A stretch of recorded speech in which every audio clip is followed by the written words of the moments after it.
Hey everyone, welcome back to Let's Play Super Paper Mario. I am MegaFig400, and last time we saved the world. This time we're going to do the first extra video, and whoa, we're back in Flipside somehow. Why? Oh, hello. Oh, it's Merlin. Hi, Merlin. Oh, Tippy, yeah. So as you'll kind of find out, most of Merlin's dialogue post-endgame is his concern about Tippy and focusing on Tippy. In fact, the reason he kind of brought you back here, assuming he did bring you back, I think he brought you back, but he asked you how Tippy is, or if you've heard anything about Tippy, rather. And I guess it's the only reason he brought you back here, because everything he tells you right here is about Tippy. And yeah, we saw the ending little clip. She's probably alive. But, so yeah, now you can, man, unlike TTYD. TTYD had a lot of post-game stuff too, but this game has quite a few post-games, because like the whole Samurai Kingdom you can do after you beat the main story, and then there's a few other things that are added in. I guess really that, because you can do both pits beforehand. Anyway, first thing you want to do probably is see Francis. Why do you want to see Francis? Well, besides the fact that he's a stallion, he's also a nerd. And nerds, it's probably stereotypical, but he's good at building, he's good at building robotics. Which means he can build a robot version of Tippy, because he couldn't have the real one. And this robot one is actually called Tiptron. Now, because we were in need of a new Tippy, we can buy this Tippy, or this Tiptron robot version of Tippy, rather. And this is the only way you can get the Samurai titles in the Samurai Kingdom, because, like the later ones, because there's no way you can get the, you don't get to play the whole Samurai Kingdom area until after a game. You totally don't need Tiptron, because at this point you could have gotten everything you need with Tippy, but it's still nice to just have, especially for 100%. But yeah, you need to pay all your coins, 999 coins, and luckily I maxed out my coins, so I'm able to do so. I advise doing this just because, 100% I would assume would be, it's not 100%, well, just do it. Technically, Tiptron's not really considered a pixel, but I guess an optional pixel of sorts. Really, there's only 3 optional pixels. She's kind of like an in-between pixel. She's a robotic pixel, obviously, but... Anyway, if you go with to Merlin with Tiptron, he'll be like, "Oh my god, you found Tippy! Finally! My life is now complete again!" But no, unfortunately, it's just a robot, and he will be sad. Love his reaction, though. Well, do take care of that one. Don't break it like the last one. It's very expensive to make pixels. And here is another Heronicus thing. He talks about how he used to travel for a legendary pixel, but a rock slide was crashing down and he chose life as partner over the pixel. So yeah. Heronicus, like I said, as I've shown all his little dialogues, he's kind of a interesting guy. The fact that he has all these adventure things. There's not really any point, it's just kind of interesting. Also, if you go to the first heart pillar, you can see O'Chunks, and he will talk about life. Oh, and have you seen Nastasia? No, we haven't yet. Vittles. These words, I can't pronounce them. And yeah, they're just friends. We're just chums. Like to make me chums feel good and bubbly, eh? That's all. Looking at her being sad makes me all weepy. I still can't do an accent. And then here's Anastasia. She's being kind of depressed because she loved Bulimir, and she's also kind of jealous of Tipani. So she should be happy, but yeah, her heart hasn't accepted the fact that he isn't here. Which, this is actually kind of a dark thing. She now understands how Bulimir felt when he turned into Count Black. And so she's kind of reminiscing about, well, that sucks. And I wonder if I'll be bitter all my life, or I'll smile again, and if she can't, well, she probably couldn't match up to Tipani. Anastasia's kind of a sad character, to be honest. And here is Mimi. And, ironically, she is actually now a real handmaid of Merly's mansion. Merly doesn't even live here half the time, so, yeah, Merly decided to let her take care of the place where she's gone. And I didn't show it, but if you go talking to some of the prisoners, I think in 2-3, they'll talk about being cutie pies for her stable or something. It's kind of disturbing. And yeah, King Crocus is still alive.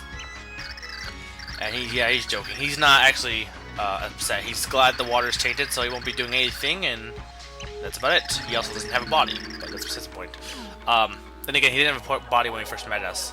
Also, here is... I know I wasn't going to show those two, but I am decided to. Plus, this actually has music I don't think gets played anywhere else that you can only get after you come back here later. This kind of heavenly music. So yeah, Love Bee is back. It doesn't really make sense as to why Love Bee is back. She should be dead, technically. But then again, the pure hearts are made of love, so they can do anything they want. They can make rainbows. They can destroy the cosmos. They can make me chocolate. I want some chocolate right now. Chocolate chip cookies. Seriously, I want some. Anyway, yeah. And JD's is happy. Or no, that's not JD's, that's Gramby. Gramby's is happy. JD's is happy too. Both of them are happy. But this music, yeah, I actually was surprised I came back here because the first time I did this project, this was on webcam actually, so I didn't really hear the music all that well when I came back to this area, and I guess I just don't remember it. But I was kind of surprised. I'm like, oh, I don't remember this music being so heavenly. So nice. And also, if you go to the Flipside basement, holy crap, Captain Gills, you're big. And you're not only big, you're a cannibal, because... Or, not cannibal. Well, I guess technically he could be a cannibal, but he is a monster fish. As you see, skeletons down below a little bit. They are victims. I really don't know who he ate. No, not Carrie. I don't want to learn about Carrie. But yeah, we don't know who he ate, because they don't really look like any, skeletons of anyone we know. But yes, and I don't know who would be, like, swimming around here besides me and Mario. Mario and his friends, I guess. And yeah, he has all a bunch of kids. It's kind of odd that he has kids. Like, how did he mate in just that little crevice area? It's kind of confusing. Here is the... Did I say is it internet or... I think it's the internet. Anyway, if you come here after you play the game, you can listen to some jukebox tunes.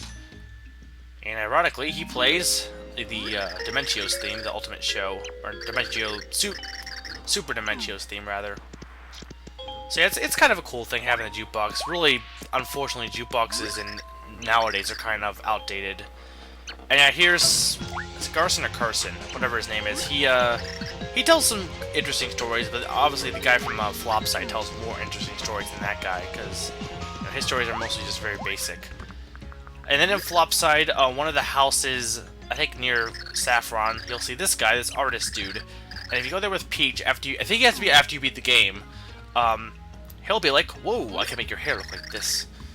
Unfortunately, if you do, like, anything with her for the most part besides just walking around, and eventually, even if walking around, she'll lose her hairstyle.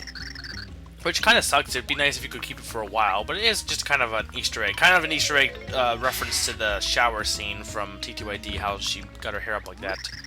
And then for the rest of the video, we're going to talk to... Was this Carson or Garson? Either way, he has some really interesting stories, and I felt these are the ones I felt are worth showing. I didn't show all of them, just the ones I thought were most interesting. So yeah, Chunks was supposedly a general, but one of his trusted advisors sold him out, and all of his men fell to the enemy. So yeah, Count Belak played on his shame, and yeah. So, it's kind of odd, because Chunks is probably one of the more cheery minions. And then he talks about pixels. A lot of what he talks about is about the pixels and some interesting backstories. So, interesting wizard, 12 pixels. You can read. I don't really need to read this. They're interesting though, especially I think an upcoming story. But one thing I want to bring up is the map side quest. I don't know if I've officially said it yet, and I'm going to officially say it now. I'm not going to do the map side quest. I'm sorry for anyone who's disappointed. I don't feel a need to do the map side quest. There are some interesting cards you can get from the map side quest, and you can also get some, this is interesting about Mimi, how they think that she's possibly a, messed up, or a failed pixel experiment, or she's, made by a witch. But, yeah, I'm not gonna do the map side quest because it's not really worth showing. It's just gonna be kind of boring. Oh, here's this, here's this. There are some good cards you can get, but for the most part, all you need to do is look at the map and go to the location. I know some people might be disappointed, but like it's just I kind of just want to get to SPM done. I already have to do like 3 tedious, long-winded things, so I'd rather not do the map side quest either. So I do apologize if you were looking forward to that. And yeah, here's one of the most interesting stories. It's about the Pixel Uprising. Basically, there was a Queen Pixel, and the Ancients became devastated because they couldn't use the Pixels. But yeah, the Queen was essentially taking control of other Pixels, and yeah, that was the Pixel Uprising. And there's kind of theories about the Pixel Queen and who her actual, not location, her identity is. Possibly that Mimi is actually the Pixel Queen, but that doesn't necessarily make too much sense. There's a character later on we'll find in the pit that actually people think might be the Pixel Queen. You know, it might be totally unrelated, and actually there's a whole thing about the Pixel Queen that kind of references something possibly in terms of the Tribe of Darkness and maybe Black being related, which we'll see in a little bit. So yeah, the Pixel and the hero beat the Queen, but there was something they discovered. I love how he says the coins you paid will only be that you can, or that will be as far as you can get with the coins you paid. But like he's telling it for free because I already paid the coins. And yeah, the Pixel Queen was actually the first Pixel created, not one of the latest ones. And it was something to do with the Dark Prognosis. Again, like these stories don't really have any relevance, and a lot of them are kind of just mismatched. They're kind of similar to Grifty's Tales, but with Grifty's Tales actually kind of related to the backstory of the Queen, and they made a lot of sense in terms of kind of what happened, how the Queen was sealed. Whereas here, they don't not make sense, but they're not. I don't feel they're firmly connected unless someone can prove, you know, unless someone has like an evidence of them being more firmly connected, which you know I would appreciate, personally at least. I'm all out if you want. Yeah, Merlin's the one making pixels. Okay, which story is this one? So about the Pixel Queen. Yeah. Oh yeah, supposedly there's many interesting theories, as I said. One of them was that the was actually the daughter, not a demon, but the daughter of the magician.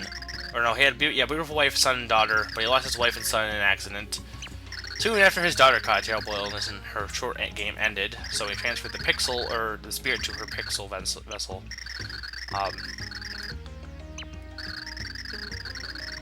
To use a blood seal to bond her soul to the pixel. I've been watching too much FMA. Still need to finish up Brotherhood. Anyway,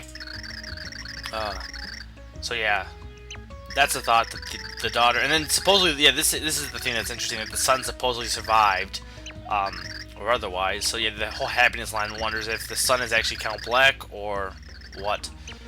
And this last story is probably the most interesting of sorts. Not really anything super shocking, but yeah, a man went looking for a girl. A girl who was missing. I wonder where we heard that story before. And he found a bat stuck in a trap. He set the bat free, and he probably thanked him and disappeared. And then as he lay down, he heard a voice and looked about, and the bat, I don't know, huge round mood. And yeah, woman. So basically the bat turned into a woman, basically saying that Anastasia was this bat. So this is about all the time I have, though. I hope you enjoyed this extra video, and hope to see you for more later. I am Mega500, and I'm reminding you that Merlin is really sad about Tippy's death.